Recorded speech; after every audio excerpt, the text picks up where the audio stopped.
Sarah Chin gripped the rusted guardrail of the overpass and squinted through the late afternoon haze at the impossible sight below. After 18 months of running, hiding, and watching the world decay around them, the thin column of smoke rising from the valley ahead should have sent her group scrambling for cover. Smoke meant people, and people meant danger. That was the first rule of survival in the dead world. But this smoke was different. It rose straight and steady, not the chaotic black plumes of burning buildings or the desperate gray wisps of survivors trying to stay warm. This was the smoke of a functioning chimney, of a community that had time to think about things like proper ventilation and fuel efficiency. "You seeing this?" Jake Martinez whispered beside her, adjusting his cracked binoculars. The former Army medic had been with Sarah's group since the early days, and she'd learned to trust his instincts about potential threats. His weathered face showed the same mixture of hope and disbelief that she felt twisting in her own chest. Below them, nestled in a natural depression between two hills, lay what looked like a small town that had somehow survived the apocalypse intact. Solar panels glinted on rooftops, and she could make out the geometric patterns of what appeared to be vegetable gardens. But it was the wall that made her breath catch, a solid barrier of reinforced concrete and metal that encircled the entire settlement, broken only by a heavily fortified gate. Guard towers rose at regular intervals, and even from this distance she could see figures moving along the ramparts. "Count 12 buildings, maybe 15, Jake murmured, still scanning through the binoculars. "Looks like they've got power, running water. Hell, Sarah, I think I can see laundry hanging on lines." The sound that drifted up from the valley made Sarah's eyes fill with tears she didn't know she still had left to shed. Children's laughter, bright and carefree, mixing with the distant sounds of adult conversation and the rhythmic thunk of someone chopping wood. It was the sound of normalcy, of a world that remembered what it meant to be human. "Could be a trap," muttered David Kim, the accountant-turned-scavenger who joined their group 3 months ago. His paranoia had kept them alive more than once, but Sarah could see the longing in his eyes as he stared down at the settlement. Place like that, they'd have to be doing something right to keep the dead out. Question is, what are they doing wrong? Sarah understood his caution. In the past year and a half, they'd encountered other survivor groups, most desperate enough to kill for a can of beans, others who'd maintained some semblance of civilization through increasingly brutal methods. The worst had been the group in what used to be Harrisburg, who'd survived by using other survivors as bait to lure zombies away from their territory. The memory of those screams still woke Sarah up at night. But this place felt different. As they watched, the main gate swung open with smooth, mechanical precision, and a patrol of 6 people emerged. They moved with the confident stride of people who weren't afraid, who weren't constantly looking over their shoulders. Their equipment was clean, well-maintained, and they carried themselves like soldiers rather than desperate scavengers. "They're coming this way," Jake observed, tracking the patrol's movement. "Probably spotted us already." Sarah made a decision that would have been unthinkable 6 months ago. Instead of retreating, she stood up, raised her hands and stepped into clear view. The patrol below stopped, and she could see them conferring briefly before one of them raised what looked like a radio to his mouth. "Sarah, what are you doing?" David hissed, but she was already waving at the patrol below. The response came faster than she'd expected. A voice called out from a mounted speaker near the gate, amplified but warm. "Travelers on the overpass. We see you there. If you're looking for shelter, you're welcome to approach. We have food, medical care, and safe beds for the night." Sarah felt her knees nearly buckle. When was the last time anyone had offered them anything without expecting something in return? The patrol below had stopped and was clearly waiting for their response, but their weapons remained lowered. No demands, no threats, just an offer of basic human kindness. "This is insane," David muttered, but he was already shouldering his pack. As Sarah led her group down the hillside toward the settlement, she couldn't shake the feeling that they were walking toward either salvation or the most elaborate trap any of them had ever encountered. The children's laughter grew louder as they approached, and she realized that for the first time in months, she was actually looking forward to discovering which one it would be. 3 days into their stay at Haven Ridge, Sarah Chin found herself staring at the ceiling of her assigned dormitory room at 3 in the morning, unable to shake the feeling that something was fundamentally wrong with Paradise. The bed was too comfortable, the sheets too clean, and the silence too complete.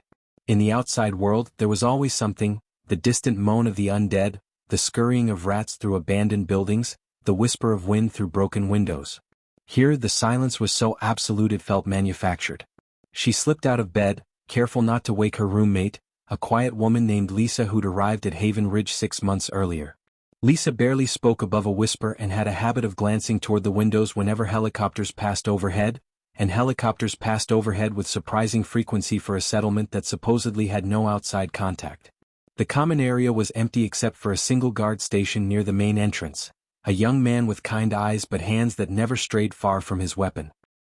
He nodded politely as Sarah passed, but she noticed how his gaze followed her until she disappeared down the corridor toward the communal kitchen.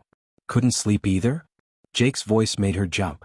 The former medic was sitting at one of the small tables, nursing a cup of what smelled like real coffee, another impossibility in their new world. Where did you get that? Sarah asked, gesturing at the cup. Marcus brought it by earlier. Said he noticed I was having trouble adjusting and thought this might help. Jake's expression was troubled. Sarah, I've been thinking about what we saw when we first arrived. Those solar panels, the perfect maintenance, the way everyone seems so organized. Sarah poured herself a cup of water from the filtration system, another marvel of engineering that shouldn't exist in a world where most survivors were lucky to find clean water in puddles. What about it? I did some rough calculations. A settlement this size, with this level of infrastructure, would need a massive initial investment. We're talking millions of dollars in equipment, plus the expertise to install and maintain it all. Where does a group of apocalypse survivors get that kind of resources? Before Sarah could respond, footsteps echoed down the corridor. They both turned to see Marcus Webb approaching, flanked by two of his ever-present assistants. Even at this hour, the settlement's leader looked impeccably groomed, his clothes clean and pressed, his silver hair neatly combed. He moved with the confident stride of someone who'd never known hunger or fear. I hope you're both settling in well, Marcus said, his voice carrying that same warm tone that had welcomed them 3 days ago. I know the adjustment can be difficult after so long in the wasteland. We're grateful for everything you've done, Sarah replied carefully. Though I have to admit, we're curious about how you've managed to build something like this.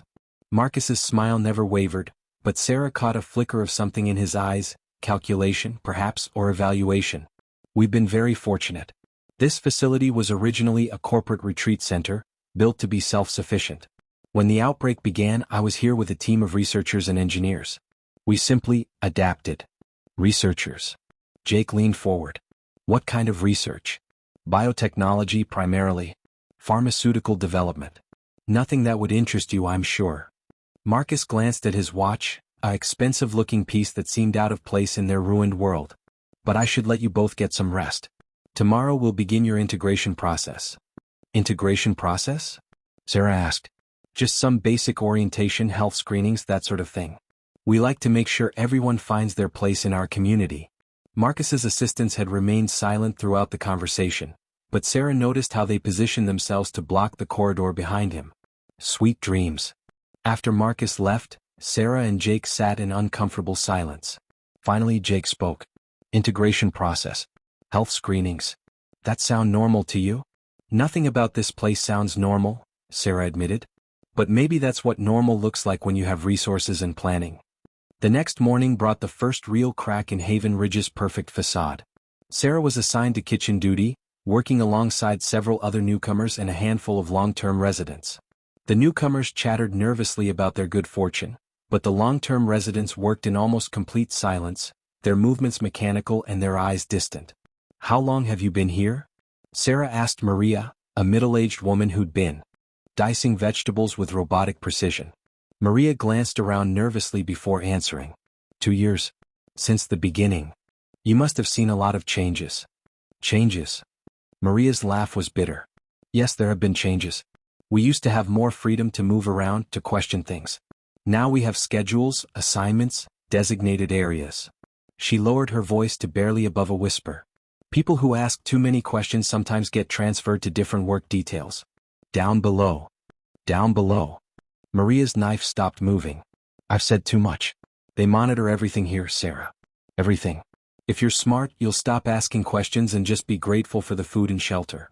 That afternoon, during what Marcus called recreational time, Sarah found herself exploring the settlement's outer perimeter. The walls were indeed impressive, 20 feet high, topped with razor wire and electrical sensors. But what struck her wasn't how well they kept threats out, but how effectively they would keep people in. The gates were operated by electronic systems controlled from the central command building, and the guard towers all faced inward as much as outward. She was examining one of the guard towers when a voice made her freeze. "Beautiful view from up there, isn't it?" Dr. Elena Vasquez was an older woman with prematurely gray hair and intelligent eyes that seemed to take in everything.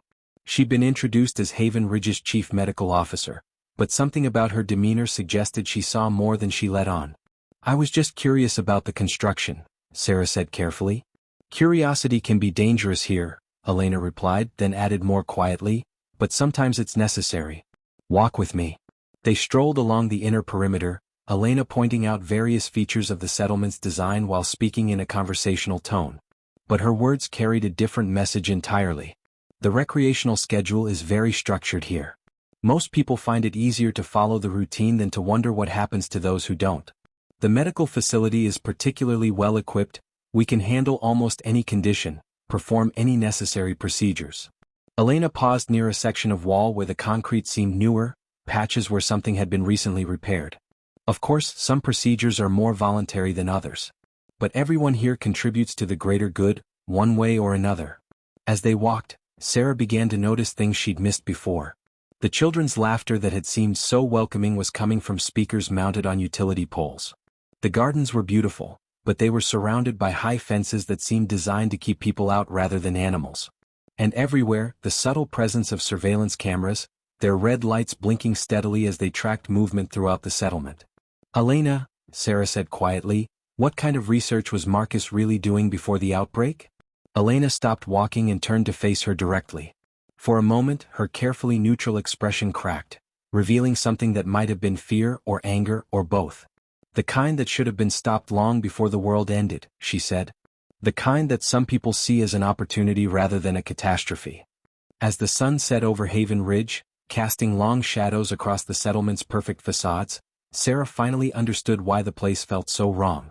It wasn't despite the apocalypse that Haven Ridge thrived, it was because of it. And somewhere in the depths of the settlement, in the areas marked off-limits to newcomers, the real purpose of this sanctuary was about to reveal itself. The opportunity to discover Haven Ridge's true purpose came at 2:47 a.m. on Sarah's sixth night in the settlement. She'd been lying awake, listening to the mechanical hum of the air conditioning system, when she heard it, a sound that made her blood run cold. It wasn't the artificial children's laughter from the speakers, or the distant rumble of generators. It was screaming, muffled and desperate, coming from somewhere deep below the settlement. Sarah slipped out of bed and pressed her ear to the floor. The sound was definitely coming from beneath the building, somewhere in what the settlement maps showed as utility levels, areas that were strictly off-limits to residents. She tried to access these areas twice before, only to find them secured with electronic locks and guarded by Marcus's inner circle. But tonight was different. Tonight, the guard who usually patrolled the residential block was absent, and Sarah had noticed earlier that several of Marcus's assistants had been called away for what they termed emergency maintenance. If she was going to find answers, this might be her only chance. The service corridor she discovered during her third day led to a maintenance access panel behind the cafeteria. Sarah had memorized the security guard rotations, and she knew she had approximately 18 minutes before the next patrol. Using a kitchen knife to pry open the access panel, she found herself looking down into a narrow shaft with a ladder bolted to one side. The descent into Haven Ridge's hidden levels was like traveling backward through time. The polished surfaces and modern amenities of the upper settlement gave way to bare concrete walls, exposed pipes, and the harsh glare of industrial lighting. The air grew colder as she climbed down, and that mechanical hum she'd been hearing grew louder, accompanied by other sounds, the whir of centrifuges, the beep of electronic monitoring equipment, and underneath it all, the low murmur of human voices. Sarah's feet touched the bottom of the shaft, and she found herself in a corridor that stretched in both directions. Emergency lighting cast eerie shadows on the walls, and she could see that this level was far larger than the settlement above. Signs on the walls bore warnings in multiple languages: biohazard, authorized personnel only, and containment protocol in effect. She chose the direction where the voices seemed stronger and found herself approaching a heavy steel door marked observation deck. Through a small reinforced window, Sarah saw something that made her knees buckle and her stomach lurch with revulsion. The room beyond was a laboratory straight out of a nightmare. Rows of glass chambers lined the walls, each containing a human figure suspended in greenish fluid. Some of the figures were clearly dead, their bodies showing various stages of decomposition. Others moved with the jerky, unnatural movements of the infected. But the worst were those that seemed to be caught somewhere in between, their eyes tracking movement, their mouths opening and closing as if trying to speak, their bodies showing patches of decay alongside areas of apparent healing. Dr. Elena Vasquez stood in the center of the room, no longer the kindly medical officer Sarah had met above. She wore a full hazmat suit and was making notes on a tablet while observing the specimens. Beside her, Marcus Webb gestured excitedly at one of the chambers, his voice carrying clearly through the intercom system. Subject 47 shows remarkable retention of higher brain function even after 72 hours of exposure, Marcus was saying. The modified strain is definitely suppressing the aggressive response while maintaining motor function. If we can replicate this effect consistently, we'll have our proof of concept. And the control group? Elena asked, though her voice carried none of the warmth Sarah remembered. Progressing as expected. Complete cognitive breakdown within 6 hours, full transformation within 12. The contrast is remarkable. Marcus approached one of the chambers containing a figure that had been writhing frantically. This one was particularly interesting, a former teacher who maintained verbal communication for nearly 8 hours after infection. She kept asking for her students. Sarah's hand flew to her mouth to suppress a gasp of horror. The figure in the chamber was wearing the same type of clothing issued to new residents of Haven Ridge. This wasn't research on randomly collected specimens. These were people from the settlement, people who had come here seeking safety just like Sarah's group. Dr. Vasquez, Marcus continued, I want you to begin preparation for the next phase. We'll need volunteers from the recent arrivals. That group that came in last week, they're healthy, diverse age range, perfect for our needs. The woman who's been asking questions? Elena replied. Sarah Chen and her people? Exactly. I think Miss Chen would be particularly valuable. Her leadership qualities and problem-solving skills make her an ideal candidate for the enhanced cognition trials. We'll start with her tomorrow. Sarah stumbled backward from the window, her mind reeling. Haven Ridge wasn't a sanctuary, it was a hunting ground. Marcus and his team were using survivors as test subjects for their horrific experiments, luring them in with promises of safety and normalcy. The perfect settlement above was nothing more than a facade, a comfortable holding pen where they could evaluate and select their next victims. The sound of approaching footsteps sent Sarah scrambling back toward the maintenance shaft. She climbed faster than she'd ever climbed anything, driven by pure terror and the knowledge that she had perhaps hours before Marcus came for her and her friends. Behind her, she could hear the laboratory door opening and voices in the corridor. They were conducting their rounds, checking on their specimens, planning their next harvest. As she emerged into the upper level of the settlement, Sarah realized the true scope of the horror. Everyone here was either a collaborator or a victim in waiting. The long-term residents who worked in mechanical silence weren't just traumatized, they were the survivors of previous experiments, the ones who had been tested and found useful enough to keep alive. The children's laughter from the speakers wasn't meant to create atmosphere, it was psychological conditioning, designed to keep newcomers calm and compliant until they could be processed. Sarah made it back to her dormitory room just as the next security patrol passed by her window. Her roommate Lisa was still sleeping, but in the dim light, Sarah could see something she'd missed before, a small surgical scar behind Lisa's ear, barely visible beneath her hair. Lisa wasn't just a long-term resident who'd learned to keep quiet.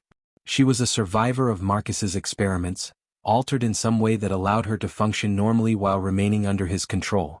The horrible truth was even worse than Sarah had imagined.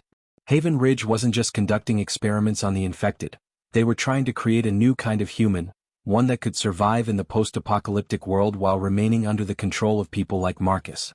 The settlement was a prototype, a proof of concept for rebuilding civilization according to their twisted vision. And Sarah Chin, along with everyone she cared about, was scheduled to become part of their research whether she wanted to or not. The question now wasn't whether she could escape Haven Ridge, it was whether she could save anyone else in the process, and whether the knowledge she'd gained was worth the price that would inevitably be paid for it. As dawn broke over the settlement's perfect facades, Sarah began to plan not just an escape, but a revolution. Because she now knew that some horrors were too great to simply run from. Sometimes, you had to fight back even if it meant risking everything you had left to lose. Sarah spent the following day in a state of barely controlled panic, forcing herself to maintain the facade of a grateful newcomer while every instinct screamed at her to run. But running wasn't an option, not when Jake, David, and the rest of her group were still oblivious to the danger they were all in. She needed help and she needed it fast. The opportunity came during afternoon work detail when she found herself assigned to library maintenance alongside Dr. Elena Vasquez. The settlement's library was another carefully constructed illusion, rows of books that gave the impression of intellectual pursuit while serving as perfect cover for private conversation. Elena had positioned them in a corner section devoted to agricultural manuals, far from the main reading areas and the ever-present surveillance cameras. "You look like someone who didn't sleep well," Elena observed, her voice carrying casual concern while her eyes remained sharp and alert. "I had the most interesting dream," Sarah replied, matching Elena's careful tone. "About laboratories and experiments. Very vivid. Almost like I was really there." Elena's hands stilled on the book she was cataloging. For a long moment, the only sound was the distant hum of the air conditioning system. When she spoke again, her voice was barely above a whisper. "Dreams like that can be dangerous. Sometimes they're so realistic that people start to believe they're true. And what if they are true? Then the dreamer needs to be very careful who they share those dreams with." Elena glanced around the library, then made a decision that would change everything. "Follow my lead. We're going to take these books to the storage room for reorganization." The storage room was located in a section of the library that Elena claimed was being renovated. As they wheeled a cart of books down a narrow corridor, Elena spoke in quick, urgent whispers. "How much did you see last night?" "Everything. The laboratory, the experiments, the test subjects. Marcus talking about using my group for his next trials." Sarah's voice was tight with controlled fear. "Elena, what the hell is really going on here?"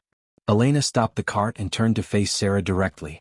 "Marcus Webb isn't just some researcher who got lucky when the world ended. He's a bioweapons specialist who was working on classified government projects when the outbreak began. This facility wasn't a corporate retreat, it was a black site research installation." The pieces began falling into place in Sarah's mind. The infection wasn't an accident. The initial outbreak was natural, but Marcus and his team had been working on ways to weaponize and control similar pathogens for years. When civilization collapsed, he saw it as the perfect opportunity to test his theories without oversight or ethical constraints. Elena's voice was filled with bitter regret. "I was part of his original team. I thought we were going to help humanity survive. I had no idea what he really had planned. Then why are you still here? Why are you helping him?" "Because I made a choice 2 years ago to stay and fight from the inside rather than run and leave others to suffer." Elena pulled a small device from her pocket, what looked like a modified radio. "There are others like me, Sarah. People who've been working to undermine Marcus's research, document his crimes and save who we can. We call ourselves the Underground Railroad." Sarah's eyes widened. "How many of you are there?" 12 confirmed members, maybe 15 sympathizers. We include some of his original research staff who grew disgusted with the work, a few guards who've seen too much, and several of the long-term residents who managed to retain enough of themselves to resist." Elena activated the device, and Sarah heard a series of soft clicks and beeps. "We've been waiting for someone like you, someone new, uncompromised, with leadership experience and the trust of other newcomers." "What about the experiments? The people in those chambers?" Elena's expression darkened. "We've managed to save some. The emergency protocols I've established have allowed us to interrupt certain procedures, claim equipment malfunctions, delay schedules. But Marcus is getting suspicious. Accelerated his timeline, and he's planning something much bigger than individual experiments." "What do you mean?" "Phase 3 of his research. He's been building toward a mass exposure event, releasing his modified strain throughout the settlement to test its effects on a larger population. He believes he can create a new form of humanity that's immune to the standard infection while being psychologically compliant to authority figures like himself." The implications hit Sarah like a physical blow. "Everyone here will become test subjects whether they volunteer or not. The only question is whether they'll be in the experimental group or the control group." Elena checked her watch. "We estimate he'll begin Phase 3 within the next 72 hours. The preparations have already started. Then we have to get everyone out. It's not that simple. The settlement is designed to prevent mass evacuations. The electronic locks, the guard rotations, the fact that we're surrounded by zombie-infested territory, Marcus planned for the possibility of revolt." Elena's radio crackled softly, and she responded with a series of coded taps. "But we do have a plan. It's risky and it will require precise coordination, but it's possible." "Tell me." Elena led Sarah deeper into the storage area, to a section where she revealed a hidden panel in the wall. Behind it was a small room filled with communication equipment, weapons, and detailed maps of the settlement. We've been preparing for this for months. We have allies in the security rotation, access to the main computer systems, and knowledge of the underground tunnel network that Marcus doesn't know we've discovered. Tunnels? Emergency evacuation routes built into the original facility design. They lead to 3 different exit points outside the settlement walls. The problem is that activating them will trigger alarms throughout the complex, giving us maybe 20 minutes before Marcus locks down everything. Elena pointed to the maps. We'd need to coordinate simultaneous actions, disable the laboratory equipment to prevent him from completing Phase 3, rescue as many test subjects as possible, and get the entire population to the evacuation points before he can stop us. Sarah studied the maps, her mind racing through the logistics. How many people are we talking about evacuating? Approximately 230 residents, including your group and the other recent arrivals. Plus whatever test subjects we can save from the lower levels. Elena's expression was grim. The tunnels can handle that number, but only if we move fast and maintain discipline. And if we fail? Then Marcus completes his research using all of us as subjects, and he uses Haven Ridge as a model to establish similar facilities throughout the region. He's already been in contact with other survivor settlements, offering them the same deal he offered you: safety and security in exchange for integration into his community. Sarah felt a chill run down her spine. He's building an empire. An empire of the controlled and the controlling. A new world order where people like him hold absolute power over populations that have been chemically and psychologically conditioned to obey. Elena's radio crackled again, more urgently this time. Sarah, I need to know right now, are you with us? Sarah thought about Jake and David, about all the desperate people who'd come to Haven Ridge seeking nothing more than a chance to survive with dignity. She thought about the figures she'd seen in those laboratory chambers, and about the children's laughter playing from speakers to mask the screams from below. I'm in, she said. What do you need me to do? Elena smiled for the first time since Sarah had met her, and for a moment, the weight of 2 years of secret resistance showed clearly on her face. First, we need to bring your people into the fold without alerting Marcus's surveillance network. Then we need to coordinate with our allies to set everything in motion. When? Tomorrow night. Marcus has scheduled your group's initial health screenings for the following morning. If we don't move before then, it'll be too late. Elena began packing up the equipment in the hidden room. Sarah, I want you to understand, once we start this, there's no going back. We'll either save everyone or lose everything. As they made their way back to the main library, Sarah realized that for the first time since discovering the truth about Haven Ridge, she felt something other than despair. She felt hope. Not just for escape but for justice. Because sometimes the only way to fight a monster was to become something monstrous yourself, and Sarah Chen was about to discover exactly how far she was willing to go to protect the people she cared about. The most dangerous part of any revolution is the moment when ordinary people decide to become heroes. Sarah discovered this truth as she sat in the settlement's cafeteria the following morning, watching Jake and David eat their breakfast while having no idea that their lives hung in the balance. Around them, other residents went through their daily routines, some genuinely unaware of the horrors beneath their feet, others maintaining careful facades while secretly preparing for the most desperate gamble of their lives. Elena had spent the night activating the resistance network, using coded messages hidden in routine medical announcements to signal that Operation Exodus was now in motion. The plan was elegant in its complexity and terrifying in its scope. At exactly 9:47 p.m., during the evening recreational period when most residents would be in the common areas, the resistance would launch simultaneous strikes across 5 critical targets within Haven Ridge. Sarah's role began with the most psychologically challenging task, convincing her friends to trust her without being able to explain why until the last possible moment. Marcus's surveillance network was too sophisticated to risk detailed conversations, which meant she had to rely on the relationships she'd built with Jake and David over months of shared survival. We need to talk, she told Jake during their assigned work detail in the mechanical workshop. Tonight after dinner. Something important. Jake's trained eye caught the tension in her voice immediately. Years of combat medicine had taught him to read people's stress levels, and Sarah was broadcasting danger signals like a broken radio. What kind of important? The kind where you trust me first and ask questions later. Sarah handed him a wrench, their fingers touching briefly as she pressed a small piece of paper into his palm. Read that when you're alone. Memorize it. Destroy it. The note contained 3 words, everything is wrong. Below that, Elena's distinctive handwriting provided a time and location, the library storage room at 8:30 p.m.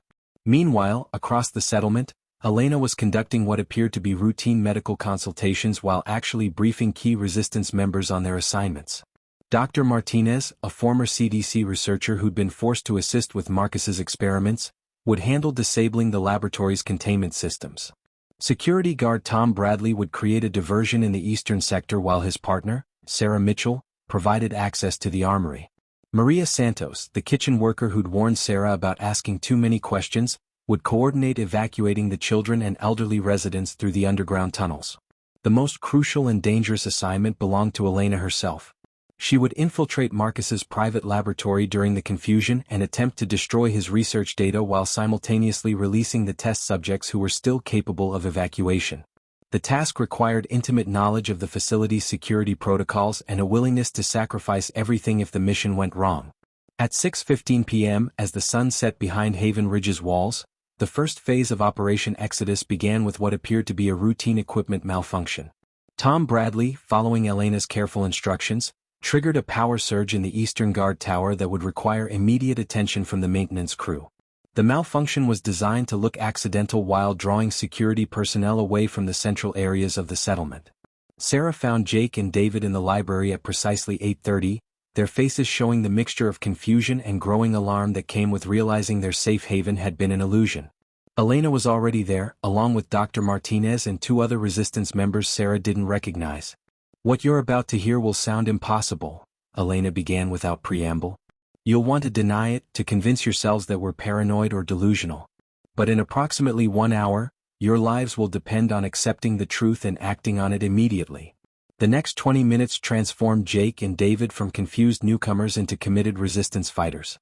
Elena's evidence was overwhelming: photographs of the laboratory levels, recorded conversations between Marcus and his staff, medical records showing the systematic abuse of settlement residents. By the time she finished explaining Phase 3 and Marcus's plans for mass experimentation, both men were ready to fight. "The tunnels will take us to 3 exit points," Elena explained, spreading maps across the library table. "Alpha exit leads to the highway overpass where you first saw Haven Ridge. Beta exit comes out near the old water treatment plant, about 2 miles north. Gamma exit is our emergency backup. It's closer but more exposed to zombie activity." Jake studied the tunnel schematics with professional interest. "What about medical supplies? If we're evacuating people who've been through experimental procedures, some of them are going to need immediate care." "Dr. Martinez has been secretly stockpiling medical equipment in the tunnels for the past 3 months, Elena replied. "It's not a full hospital, but it should be enough to stabilize people until we can reach a proper medical facility." "And where exactly are we going after we get out?" David asked. "The world outside these walls is still crawling with zombies. There's a military outpost 60 miles south that's been broadcasting on emergency frequencies. They've established a legitimate safe zone, one without human experimentation." Elena's expression was grim. "Getting there will be dangerous, but staying here means certain death or worse." At 9:30 p.m., 17 minutes before Operation Exodus was scheduled to begin, Marcus Webb made an announcement over the settlement's public address system that changed everything. "Attention Haven Ridge residents. Due to an accelerated research timeline, all newcomers from the past month are asked to report to the medical facility immediately for priority health screenings. This includes the Chin group and all other recent arrivals." Sarah felt her blood turn to ice. Marcus had moved up his timeline. Phase 3 wasn't scheduled for tomorrow, it was beginning now. Elena's radio crackled with urgent messages from resistance members throughout the settlement. The coded responses painted a terrifying picture. Marcus's security teams were moving into position around the residential areas, the laboratory levels were being prepared for immediate use, and teams of medical technicians were setting up equipment in areas that had previously been off-limits. "He knows," Elena whispered, her face pale with realization. "Somehow he knows about the resistance." "How is that possible?" Jake demanded. "It doesn't matter how," Sarah said, her voice cutting through the growing panic. "What matters is what we do next." Elena looked at her watch. "We have 2 choices. We can abort Operation Exodus and try to blend back into the population, hoping Marcus doesn't identify us as resistance members. Or we can launch everything now, 17 minutes early, with no time for final preparations and no guarantee that all our people are in position." The decision hung in the air like a physical weight. Through the library windows, They could see Marcus's security teams escorting confused residents toward the medical facility. In the distance, the sound of the settlement's emergency alarm system beginning its startup sequence suggested that lockdown protocols were already being activated. "If we abort, how many people die tonight?" Sarah asked. "Everyone Marcus can get his hands on," Elena replied. "Starting with your group and working through the rest of the recent arrivals. Maybe 50 people tonight, the rest over the coming weeks." "And if we launch early?" "We save everyone we can reach, but we probably lose half our resistance members in the process." The plan was designed for precise timing. Without that, Elena trailed off, unwilling to voice the odds of survival. Sarah stood up, decision crystallizing in her mind like ice forming on water. "Then we launch early. Elena, signal your people. Jake, David, grab every weapon you can carry from the storage room. Dr. Martinez, get to the laboratory levels and start disabling containment systems." "Sarah," Elena said quietly, "once we start this, there's no going back. People are going to die tonight." "People are going to die anyway," Sarah replied. "The only question is whether they die fighting for their freedom or strapped to Marcus's laboratory tables." As the library erupted into controlled chaos with resistance members grabbing equipment and checking weapons, Sarah allowed herself one moment of doubt. She thought about the quiet life she'd been dreaming of, the simple hope of finding a place where she and her friends could live in peace. That dream was about to die in blood and gunfire.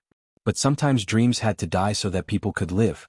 And as the first gunshots echoed through Haven Ridge's perfect streets, Sarah Chin discovered that she was willing to become a killer if that's what it took to save the people she loved.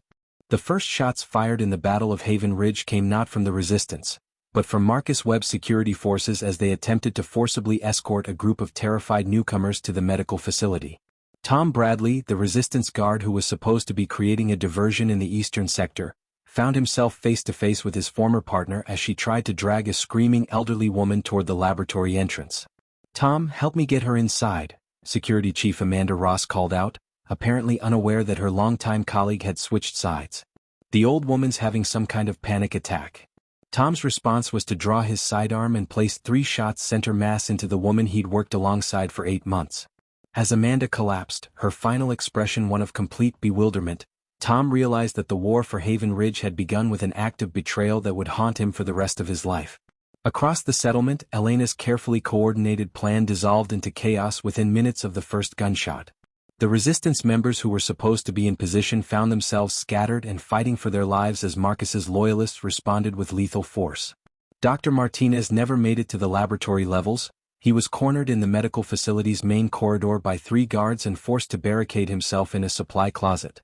Maria Santos, who was supposed to evacuate the children through the tunnel system, discovered that the tunnel entrances had been welded shut sometime during the previous night. Sarah, Jake, and David found themselves trapped in the library storage area as the sound of gunfire erupted throughout Haven Ridge.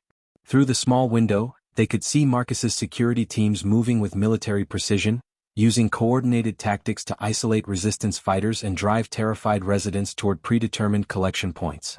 "Elena, what's our status?" Sarah spoke into the resistance radio, but the response was fragmentary and filled with static. "Tom surrounded in the eastern sector.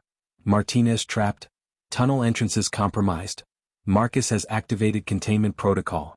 The containment protocol was Elena's worst-case scenario, a total lockdown of the settlement that would trap everyone inside while Marcus completed his experiments under siege conditions. Heavy steel barriers were sliding into place over all the windows, electronic locks were engaging throughout the facility, and the artificial lighting was being replaced by harsh emergency illumination that bathed everything in a blood-red glow. But Marcus had made one critical error in his counterstrike. In his rush to prevent the resistance from escaping, he had also trapped himself and his loyal personnel inside Haven Ridge. More importantly, his hasty activation of the containment protocol had automatically triggered the release of safety interlocks on the lower-level laboratory chambers. The first zombies emerged from the research levels at approximately 10:15 p.m., 17 minutes after the shooting began. These weren't the shambling, mindless creatures that roamed the wasteland outside Haven Ridge's walls. Marcus's experimental subjects retained enough cognitive function to open doors, operate simple tools, and coordinate their hunting behavior. But they also possessed an insatiable hunger for human flesh and a complete absence of moral restraint. Security guard Tom Bradley discovered this horrifying truth when he encountered Subject 23, formerly a middle-aged accountant named Robert who had arrived at Haven Ridge 3 weeks earlier seeking shelter. Robert still wore his settlement-issued clothing and could speak in complete sentences, but his eyes held no recognition of his former humanity as he systematically dismembered Tom's partner Sarah Mitchell in the Eastern Corridor. "Please," Robert said politely as he tore flesh from Sarah's still-living body, "I know this seems unpleasant, but the hunger is quite overwhelming."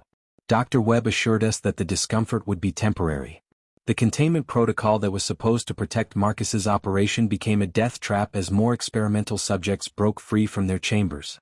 The settlement's sophisticated security systems, designed to keep threats out and residents in, now ensured that no one could escape the nightmare unfolding within Haven Ridge's walls.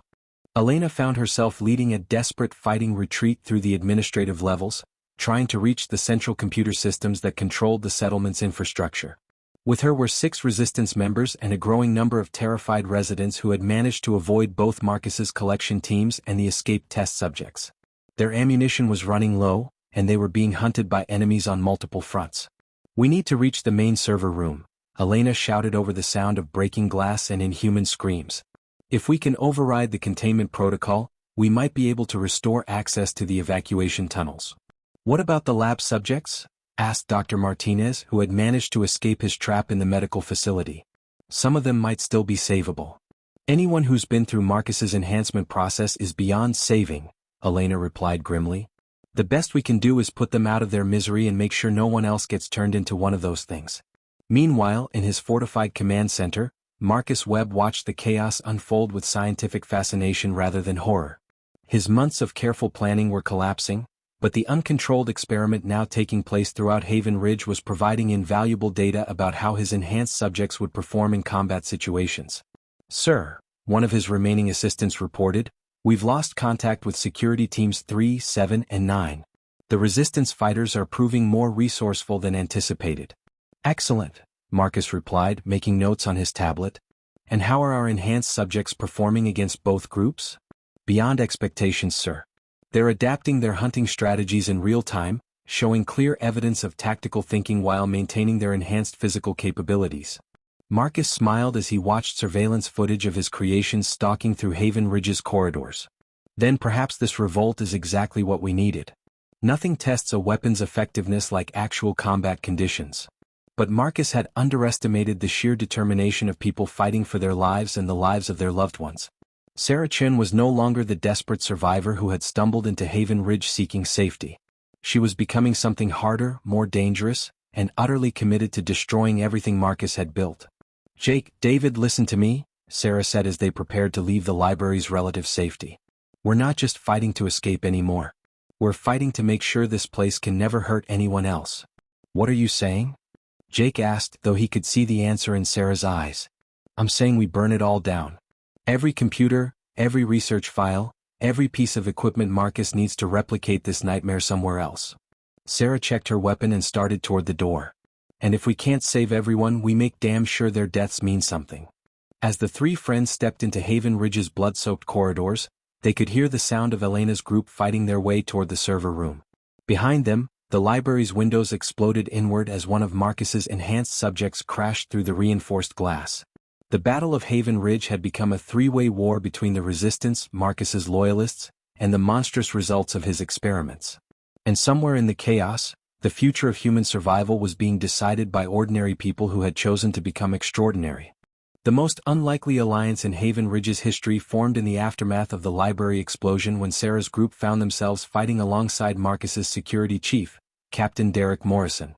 The grizzled former military officer had spent 2 years following Marcus's orders without question, but watching his men being systematically hunted by enhanced zombies that spoke their names while devouring them had shattered his loyalty beyond repair. "Your little revolution just got everyone killed," Morrison snarled as he and his remaining 2 guards took cover behind an overturned cafeteria table. Across the room, Subject 31, formerly a kindergarten teacher named Amy, was methodically disassembling the body of Morrison's lieutenant while humming a children's song. "Your boss created those things," Sarah shot back, reloading her weapon while Jake treated David's injured shoulder. "We're just trying to clean up his mess." "Amy, please stop playing with your food," Subject 31 called out sweetly. "We have other guests to entertain." Morrison's face went white as he realized the creature was addressing him directly. These enhanced subjects retain not just intelligence but specific memories about their victims, turning every encounter into a psychological horror show that left even hardened soldiers questioning their sanity. The temporary ceasefire between former enemies lasted exactly long enough for Elena's voice to crackle through Sarah's radio. Server room is compromised. Marcus has activated the sterilization protocol. We have maybe 6 minutes before this entire facility becomes a crematorium. The sterilization protocol was Marcus's final contingency, a system designed to eliminate all biological evidence if the facility was ever discovered by outside authorities. High-temperature incendiary devices throughout Haven Ridge would activate simultaneously, ensuring that no trace of the experiments would survive. It was a plan that would kill everyone inside the settlement, loyalist and rebel alike, but preserve Marcus's reputation and allow him to establish similar facilities elsewhere. There has to be a manual override, Morrison said, his military training overriding personal animosity. Emergency protocols always have fail-safes. The central laboratory, Elena's voice continued through increasing static. Marcus's personal command center has a manual abort system, but it requires biometric authorization from 2 department heads. I'm already here, but I need someone else with clearance. Morrison and Sarah exchanged a look that contained 2 years of accumulated hatred and the desperate recognition that survival required cooperation. I have clearance, Morrison admitted. But the central lab is 3 levels down, through territory controlled by Marcus's remaining loyalists and crawling with enhanced subjects. Then we go together, Sarah said, making a decision that would have seemed impossible an hour earlier. Your people and mine fighting our way through whatever Marcus throws at us. The journey through Haven Ridge's lower levels became a masterclass in survival horror as 2 groups of enemies learned to work as a unified team. Morrison's tactical expertise combined with the Resistance's knowledge of the facility's hidden passages to create a fighting force that could adapt to the nightmare landscape around them. They encountered their first major obstacle in the medical wing, where Dr. Martinez's attempt to disable the laboratory equipment had triggered a catastrophic containment failure. Enhanced subjects roamed freely through the corridors, but these weren't the controlled test subjects from the chambers.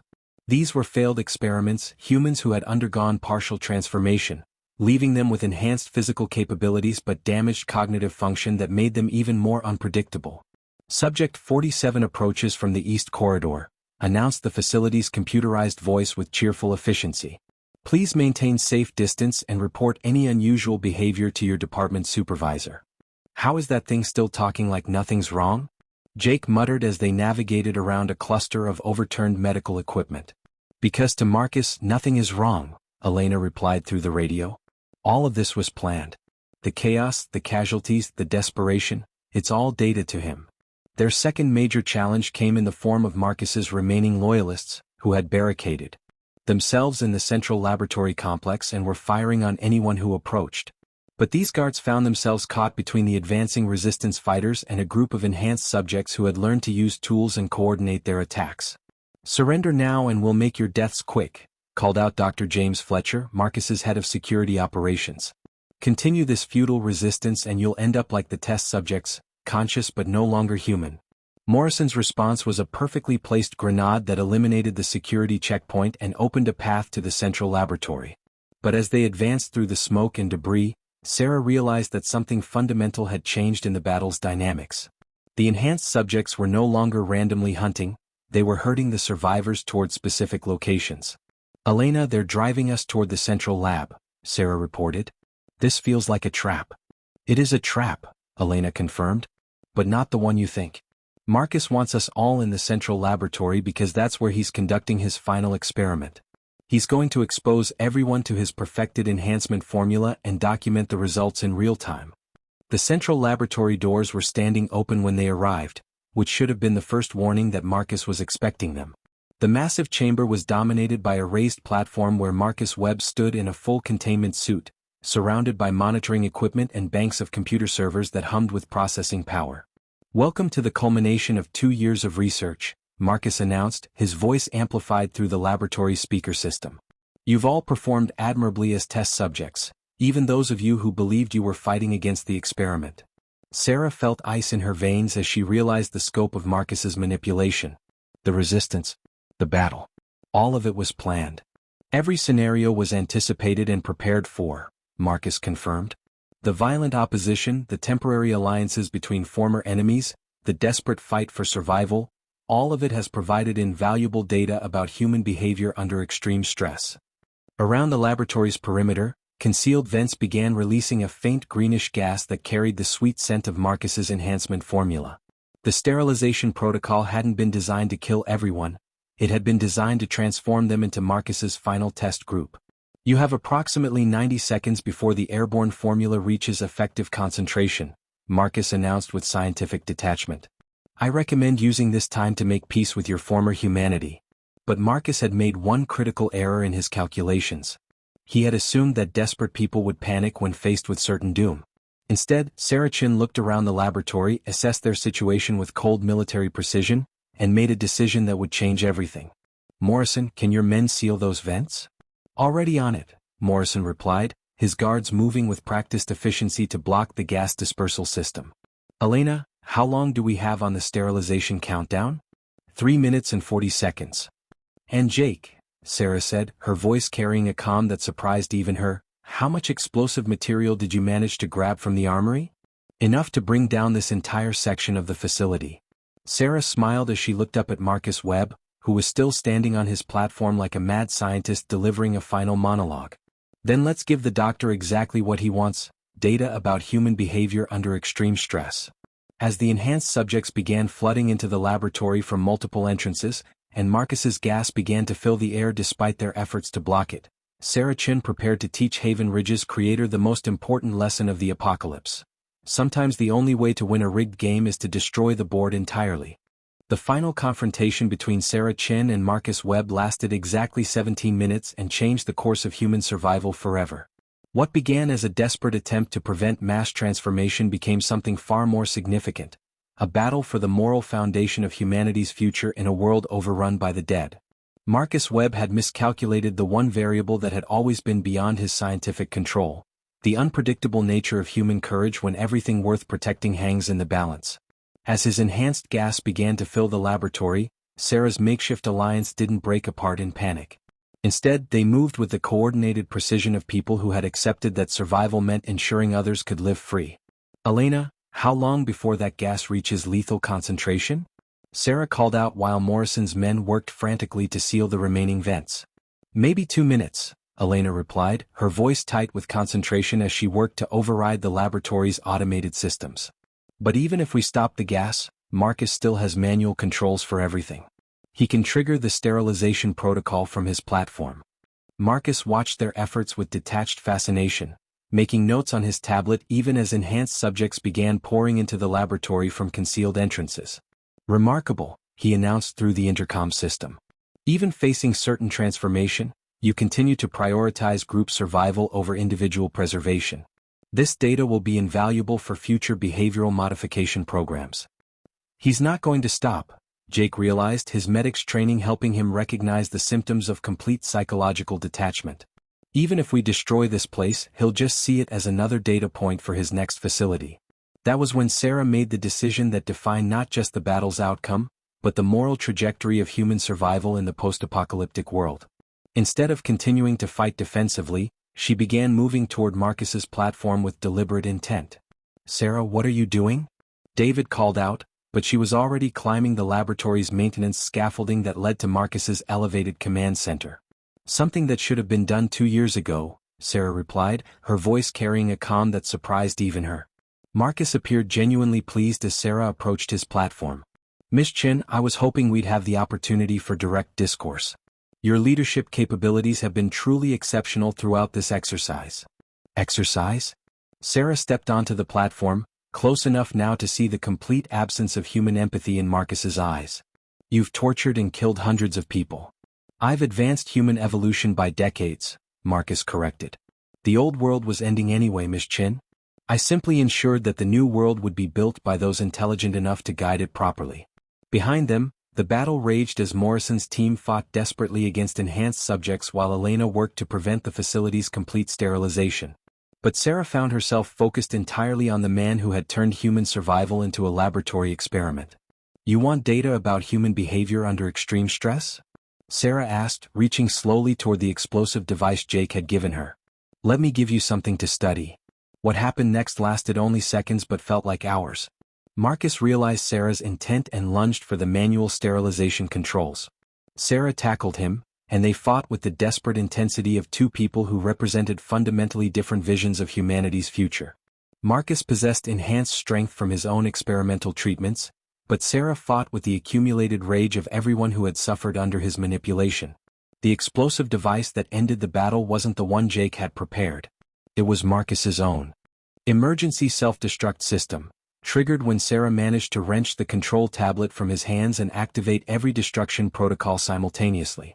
As alarms blared throughout the facility, Sarah realized she had perhaps 90 seconds to get everyone to safety. "Elena.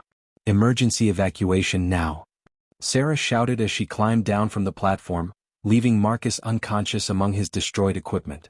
The escape from Haven Ridge's central laboratory became a masterpiece of coordinated desperation. Elena's override of the tunnel systems opened emergency exits that Marcus hadn't known existed. Morrison's tactical expertise guided the survivors through passages that avoided both enhanced subjects and structural collapse zones. Jake's medical training kept the wounded mobile long enough to reach safety. They emerged from the underground tunnels just as Haven Ridge's central sections collapsed in a series of controlled explosions that Marcus had designed to eliminate evidence but which now served to erase his life's work completely. The enhanced subjects trapped in the facility were finally at peace, and the research data that might have allowed similar horrors to be replicated elsewhere was destroyed beyond recovery. But victory came with a price that would haunt the survivors forever. Of the 230 residents who had called Haven Ridge home, only 67 made it to the evacuation points. Elena had sustained injuries that would require months of recovery. Morrison lost half his remaining men in the final battle. And Sarah carried the weight of knowing that her decision to destroy the facility had also doomed people who might have been saved with more time. 3 months later, at the legitimate military outpost 60 miles south, Sarah stood before a panel of officers who were trying to understand what had happened at Haven Ridge. The report she filed became classified immediately, but the lessons she shared influenced how military forces approached survivor settlements for years to come. "The most important thing you need to understand," Sarah told the panel, "is that the apocalypse didn't just kill civilization, it revealed who we really are when everything else is stripped away. Marcus Webb chose to become a monster.